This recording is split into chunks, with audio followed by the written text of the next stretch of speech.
Well, it seemed like the ice was melting last night. Elon's looking to get 3 to 4 inches just today. Right now, it's at about 1, and the snow is still falling down. The truck behind me has a crane on it, and it tipped as it was trying to remove a tree from a neighbor's yard.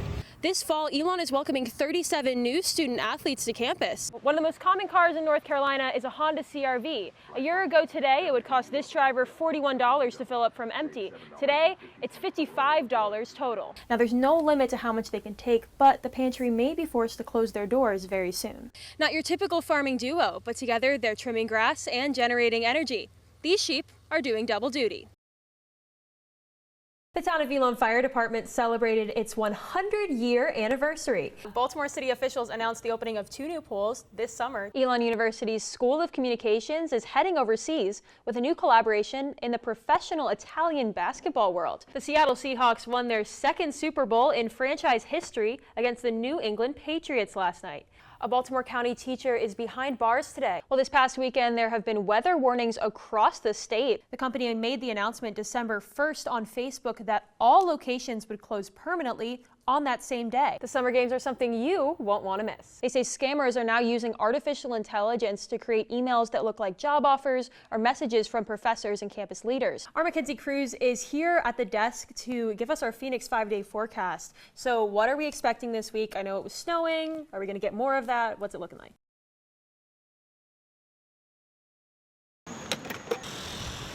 It's been kind of crazy. High gas prices and shock at the pump, sounding a lot like this. Oh my, all right, we gotta stop it, we gotta stop this. You've seen enough. Gas prices in North Carolina are still below the national average, but creeping closer to $4 a gallon. Comparatively, it's not as bad as it is in other places, but I'm not paying gas in other places, so I still care about it. The global price for oil is rising, sparked by the war in Iran. The U.S. gets most of its oil domestically, but Elon economics professor Brandon Sheridan says oil is a global market. When you choke off 30% of the world's supply, that is going to lead to a rise in all prices, regardless of if you get oil from the Middle East or not. One of the most common cars in North Carolina is a Honda CR-V. A year ago today, it would cost this driver $41 to fill up from empty. Today, it's $55 total. You should expect the prices to stay elevated for some time. As prices go up, frustration is building. I work 2 on-campus jobs, so it's annoying to have to be stressed about this every time I want to go drive somewhere. Charlotte Pfabe, ENN Tonight. I hear bang, bang, bang, bang. And then I heard, get down, get down, get down.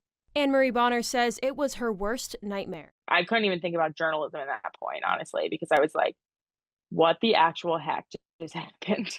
The Elon alum and Spectrum News producer hid under a table after hearing gunshots at the White House Correspondents' Dinner on Saturday night. Bonner says what followed was chaos. A ton of confusion in a ballroom full of journalists with limited cell service. Nightmare, like literal nightmare. Bonner is one of several Elon alums who attended the event. NBC reporter Gary Grumbach was seated in the balcony. He says he quickly started taking notes about everything around him. I stayed in the ballroom until they kicked us out, until they said, get out of here, go home, this is over.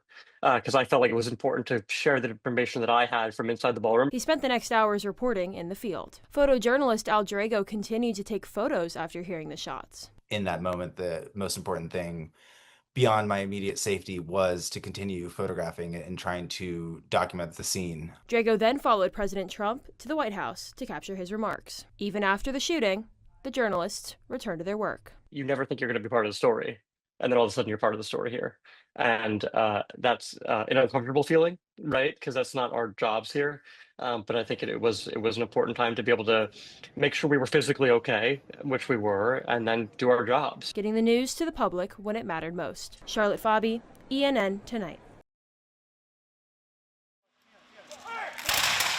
As long as I'm physically capable of doing it, I will keep on doing it. Reliving Alamance County history dating back to the Revolutionary War. We're commemorating 250 years of American independence and, more importantly, Alamance County's place in that revolution. At the Alamance Battleground in Burlington, reenactors and visitors remembered the history of where they stood. So there's like 6 different battles and skirmishes that happen just within this county.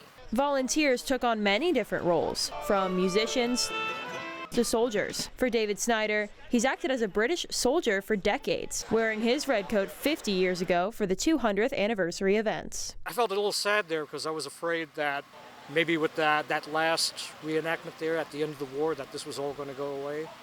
I'm happy to say it has not. Others connected with the history on a personal level. It's fun to connect the history and events that happened at that time and learn about the family connection. Family connections in the past and the present, bringing generations to the battleground. So I've been here quite a bit, like for field trips and things like that growing up, but I haven't been able to bring the kids out yet, and this has been, it's pretty fun. Charlotte Pfabe, ENN Tonight.